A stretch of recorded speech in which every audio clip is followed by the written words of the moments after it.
huruf ba, termasuk huruf iqlab. Huruf iqlab itu cuma satu, huruf ba. Nah, sekarang perhatikan di layar. Perhatikan.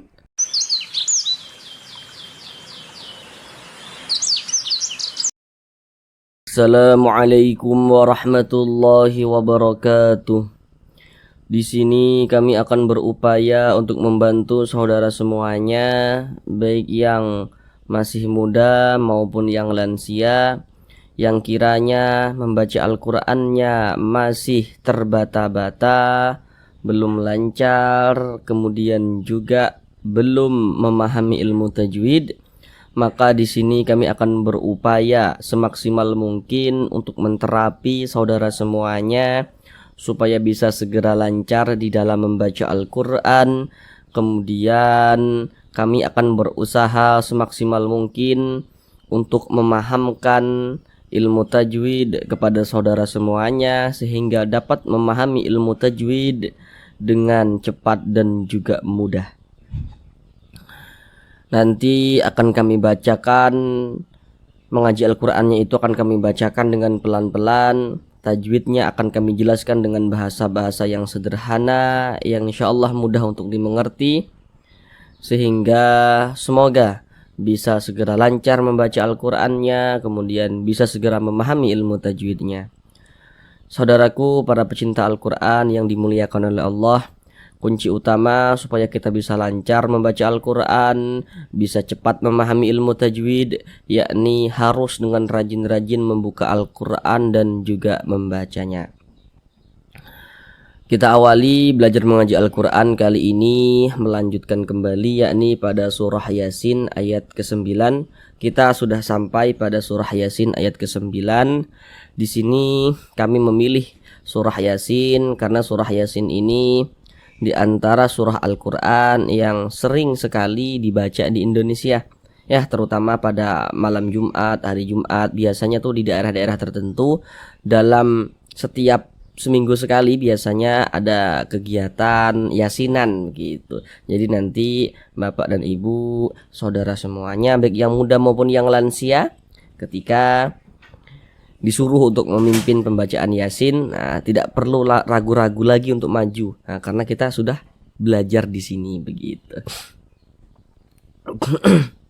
Ya, namun sebelum itu saudara, kami minta bantuannya untuk mensubscribe channel kami ini. Bagi yang baru pertama kali mampir, tolong subscribe channel kami, bantu dakwah Al-Qur'an kami. Semoga dengan saudara membantu mengembangkan channel kami dapat menjadi amal jariah ke depannya, dengan semakin banyaknya yang mampir di channel ini.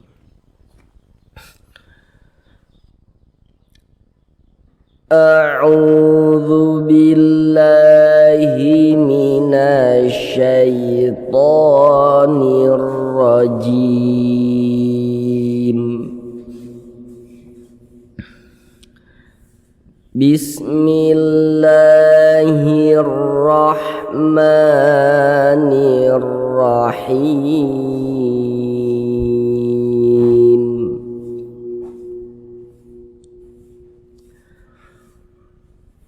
Waja'alna min baini aydihim saddaw wa min khalfihim saddan fa'aghshaynahum fahum la yubsirun.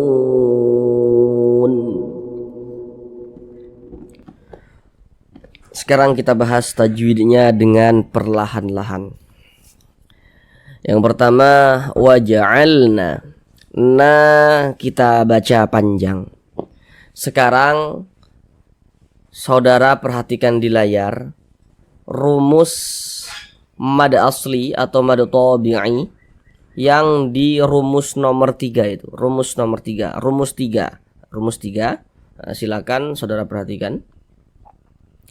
Jadi kalau kita mengaji Al-Qur'an, apabila berjumpa dengan huruf alif, ini huruf alif nih, nah, yang ke atas nih, badannya ke atas ini huruf alif, tapi dia disambung dengan huruf nun. Kalau ada huruf alif, di belakang huruf alif itu ada harokat fathah. Ini baris satu ke atas ini harokat fathah namanya. Ada alif, di belakang alif ada huruf yang memiliki harokat fathah. Maka perlu itu kita ingat nih. Maka huruf apabila dia terletak persis di belakang huruf alif, kalau dia memiliki harokat fathah, memiliki baris satu ke atas, nah maka huruf tersebut dibaca panjang. Ini alif, nah di belakangnya nih ada harokat fathah, makanya nah dibaca panjang. Mad tabi'i panjangnya itu 2 harokat, 1 alif 2 harokat. Nah, kalau ada yang mengatakan panjangnya mad tabi'i itu 1 alif, nah, maksudnya 1 alif itu ya 2 harokat begitu. Wa ja'alna mim, di sini huruf nun sukun. Ini huruf nun tanda sukunnya itu seperti ini. Di depannya ini huruf ba. Huruf depannya ini yang harus kita ketahui. Huruf ba ini kita lihat di layar. Huruf ba termasuk huruf iqlab. Huruf iqlab itu cuma 1, huruf ba. Nah, jadi perhatikan tuh yang di sampingnya tuh, setiap nun sukun, setiap tanda tanwin apabila bertemu, apabila di depannya itu huruf ba, nah ini nun sukun yang di depannya huruf ba, nanti bisa juga tanda tanwin misalnya di depannya huruf ba, maka hukumnya iqlab. Karena dia iqlab, cara membacanya itu dengan merubah nun ini menjadi huruf mim. Maka di sini dikasih huruf mim kecil nih. Kita baca mim, jangan dibaca min, tapi dibaca mim. Kemudian digunnahkan. Nah, digunnahkan tuh ya didengungkan. Jadi suaranya itu kita tahan, kita panjangkan sebentar. Mim di bagian mimnya itu kita tahan, kita panjangkan sebentar. Kita dengungkan, kita kasih gunnah. Mim baini aidihim. Nah, seperti itu. Di sini ada huruf ya sukun. Huruf ya sukun kalau di belakangnya ada baris satu ke atas atau harokat fathah, maka itu huruf lin. Ini huruf ya, ini tanda sukun. Ini di belakangnya ada harokat fathah, berarti huruf ya ini huruf lin. Sama dengan ini huruf ya sukun, ini tanda sukunnya tuh huruf ya sukun. Di belakangnya ini tanda harokat fathah. Huruf ya sukun, nah, di belakang huruf ya sukun ada harokat fathah. Maka huruf ya sukunnya ini huruf lin. Cara membacanya itu lunak, mudah, dia tidak memberatkan lisan. Nah, huruf lin kita lunakkan. Mim baini ai ya gitu. Lunak. Aidihim, nah, seperti itu. Dibaca panjang. Nah, sekarang perhatikan di layar. Perhatikan rumus mad tabi'i yang di kotak nomor 1 itu, rumus 1. Nah, jadi kalau kita mengaji Al-Quran, berjumpa dengan huruf ya sukun. Ini huruf ya, ini tanda sukun, ya sukun. Kalau ada ya sukun, di belakang ya sukun itu ada huruf yang memiliki baris satu ke bawah. Baris satu ke bawah nih namanya harokat kasroh. Ada huruf ya, ada tanda sukun, ya sukun. Di belakangnya ada harokat kasroh. Huruf kalau dia posisinya di belakang ya sukun, kemudian huruf itu memiliki harokat kasroh, memiliki tanda baris satu ke bawah, maka huruf tersebut dibaca panjang. Nah, jadi kalau kita mengaji Al-Quran itu kita lihat-lihat ada huruf ya, ada tanda sukun, di belakangnya ada baris satu ke bawah, maka dibaca panjang, dibaca panjang. Mad tabi'i panjangnya 2 harokat. Nah, aidihim, nah, dinya kita panjangkan. Aidihim. Di sini ada huruf mim sukun, ini huruf mim, ini tanda sukun. Huruf mim sukun kalau di depannya sini bukan huruf ba, bukan huruf mim, maka semua hukumnya itu namanya izhar syafawi. Ini mim sukun, di depannya ini huruf sin. Ini huruf sin kan bukan huruf ba, bukan juga huruf mim di sininya nih. Nah, maka izhar syafawi hukumnya. Baca jelas, pendek saja. Aidihim saddau, dihim saddau. Pendek himnya dibaca pendek. Saddau. Di sini tanda tanwin di depannya huruf wawu atau huruf wawu. Kita lihat huruf wawu ini huruf apa? Huruf wawu itu merupakan salah satu huruf idgham bi gunnah. Nah, maka tanda tanwin yang berjumpa dengan huruf wawu itu hukumnya idgham bi gunnah. Cara membacanya dengan cara memasukkan bunyi tanwin ini ke huruf wawu, kemudian kita sertai juga dengan gunnah atau dengungan. Jadi kita masukkan bunyi tanwinnya, kita dengungkan. Sadau, jangan dibaca sadan tapi dimasukkan ke huruf wawu. Jadi sadau bacanya, sadau. Kemudian kita panjangkan karena dia digunnahkan, kita tahan, kita panjangkan sebentar. Sadau, dau. Di bagian daunya itu kita tahan, kita panjangkan sebentar. Sadau wamin, begitu. Kemudian ini ada huruf non sukun, setelahnya ini di depannya ini non sukun, di depannya huruf kha. Nah, kita lihat huruf kha itu merupakan huruf izhar halqi. Maka non sukun berjumpa dengan huruf kha, karena huruf kha itu huruf izhar halqi, maka ini hukumnya izhar halqi. Dibaca jelas, dia tidak berdengung. Izhar itu dibaca jelas, tidak berdengung. Nah, cara membacanya itu jelas dan tidak berdengung. Huruf nunnya ini kita baca jelas. Wamin, nah, jelas. Nah, kemudian karena dia tidak didengungkan, baca pendek. Wa min khalfihim, begitu, pendek saja. Wa min khalfihim. Mim sukun di depannya huruf sin. Nah, tadi sudah kami jelaskan dengan detail izhar syafawi. Izhar syafawi. Nah, tanda tanwin di depannya huruf fa. Kita lihat huruf fa ini huruf apa? Lihat di samping. Huruf fa itu huruf ikhfa hakiki awsat. Cara membacanya itu dengan cara disamarkan kemudian juga didengungkan. Karena awsat, maka kadar samar dan kadar dengungnya pun dia seimbang. Kenapa kok dikatakan ikhfa hakiki awsat? Karena makharijul huruf nun dengan huruf fa ini dia di tengah-tengah. Mana huruf nunnya? Ini kan tanwin nih. Saddan. Nah, seharusnya kita baca saddan. Ada nunnya kan tuh. Nah, nunnya itu dengan huruf fa itu dia di tengah-tengah. Nah, maka kita bacanya itu seperti ini. Saddang. Jangan dibaca saddang, jangan. Tapi dibaca saddang. Kemudian kita tahan sebentar, kita panjangkan. Nah, karena dia digunakan saddang fa'aw seperti itu. Fa'aw syayna. Di sini ada huruf ya sukun, huruf ya ini tanda sukun. Nih di belakang ya sukun ada huruf yang memiliki baris satu ke atas, harokat fathah, maka huruf ini termasuk kepada huruf lin. Nah, huruf ya sukun di belakangnya ada harokat fathah, berarti ini huruf lin. Nah, tadi sudah kita temui di atas. Nah, dibaca panjang. Nah, coba sekarang perhatikan itu rumus mad tabi'i yang di kotak rumus 3. Nah, yang warna hijau perhatikan, yang warna hijaunya itu rumus 3, yang samping itu yang warna hijau. Nah, jadi mad tabi'i yang di rumus 3 itu bisa ditulis dalam bentuk yang seperti di samping itu, yang hitam itu, yang warna hitam, bisa juga ditulis dalam bentuk yang seperti yang di samping yang warna hijau. Nah, kalau ini ditulis dalam bentuk yang warna hijau itu karena di sini ya, nah, ini non di atasnya ini ada tanda baca fathah berdiri. Nah, ada huruf non di atasnya ada tanda baca fathah berdiri, maka huruf non dibaca panjang.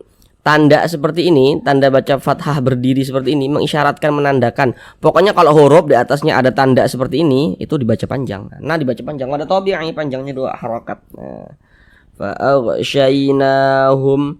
Mim sukun di depannya huruf fa.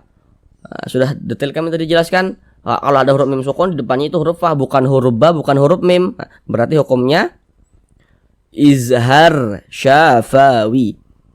Ini mim sukun lagi, di depannya huruf lam, izhar syafawi juga. Nah, huruf lam dibaca panjang. Nah, ini dia letaknya itu di rumus mad tabi'i yang di rumus 3. Rumus 3. Nah, karena di sini ada alif. Kalau kita ya mengaji Al-Qur'an, ada alif, di belakang alif ada harokat fathah. Ini alif. Di belakang alif ini ada huruf yang memiliki harokat fathah. Nah, huruf yang memiliki harokat fathah karena dia berposisinya itu terletak persis di belakang huruf alif, maka huruf tersebut dibaca panjang. Sehingga nyala dibaca panjang. Mad tabi'i, panjangnya 2 harokat. Fahum la yub. Huruf ba ini dia sukun. Nah, kita lihat di layar. Huruf qalqalah itu ada 5. Semua huruf itu kalau dia sukun atau sebab disukunkan begitu. Nah, kalau ini kan dia sukun asli nih, nah, sukun. Maka itu kita pantulkan cara bacanya. Nih huruf ba nih sukun, ini tanda sukunnya. Kita pantulkan. Yub sirun. Yub mantul seperti itu. Ini dia termasuk kepada qalqalah sughra. Qalqalah sughra. Qalqalah itu terbagi menjadi 2 tuh, sughra dan kubra. Nah, ini termasuk pada qalqalah sughra. Karena ini ya, kita mengaji Al-Qur'an, kemudian kita tidak berhenti, tidak berwakaf di huruf qalqalah.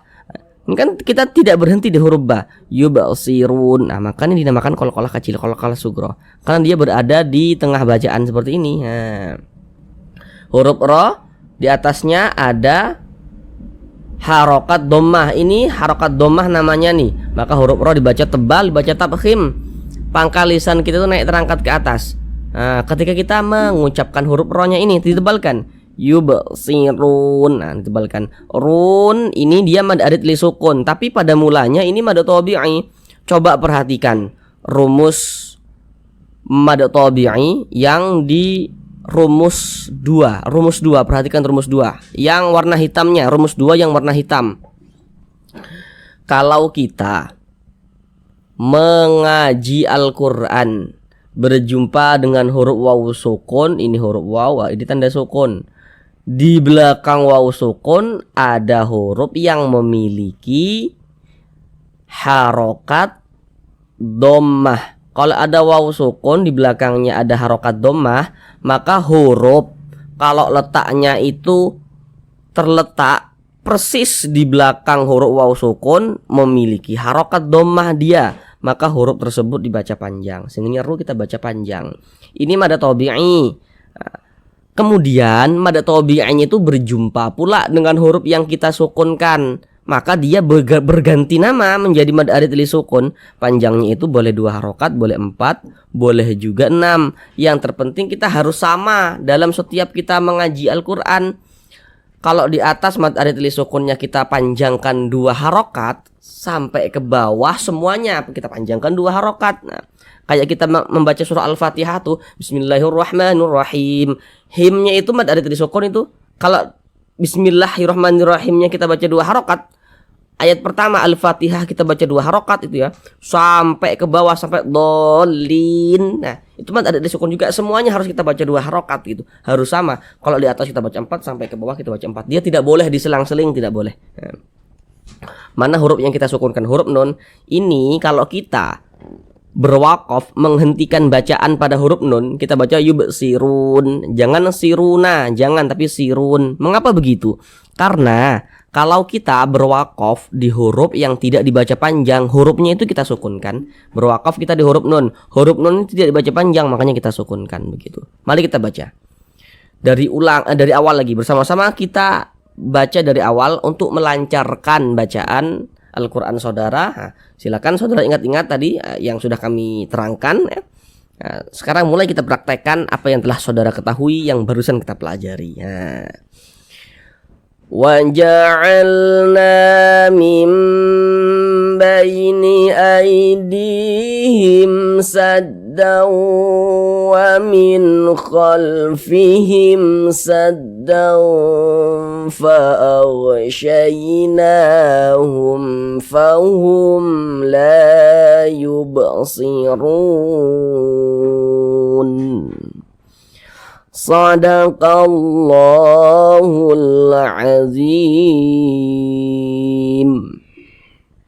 Kami doakan semoga saudara yang kepingin lancar dalam mengaji Al-Qur'an, yang kepingin cepat untuk menguasai ilmu tajwid, semoga Allah berikan keistiqomahan di dalam belajar, konsisten dalam belajar, Kalau sudah konsisten pasti bisa. Pasti Allah akan berikan kemudahan pemahaman bagi siapapun yang bersungguh-sungguh, yang konsisten dalam belajar Al-Quran.